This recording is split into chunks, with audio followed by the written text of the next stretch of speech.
Hello అందరికీ ఈ క్రోధినామ సంవత్సర వినాయక చవితి శుభాకాంక్షలు. అసలు ఈ ఇయర్ వినాయక చవితి అయితే ఇంత బాగా అవుతుందని నేను అస్సలు అనుకోలేదు.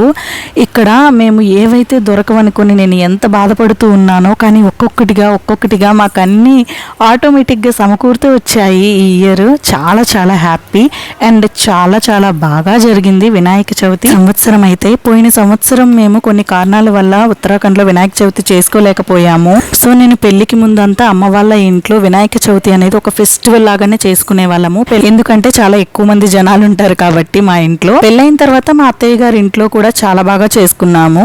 కానీ నేను ఒంటరిగా ఒక్కదాన్ని ఇట్లా వినాయక చవితి చేసుకోవడం మా ఆయనతో కలిపి ఇదే ఫస్ట్ టైం. లాస్ట్ ఇయర్ నేను చేసుకోలేకపోయాను. నేను చేస్తున్న ప్రసాదాన్ని అయితే ఆరిది అని అంటాము. నాకు పుట్టిన దగ్గర నుంచి ప్రతి వినాయక చవితిలో మా అమ్మ చేసే కంపల్సరీ ప్రసాదం ఇది. వినాయక చవితి ప్రసాదం అనుకోవచ్చు.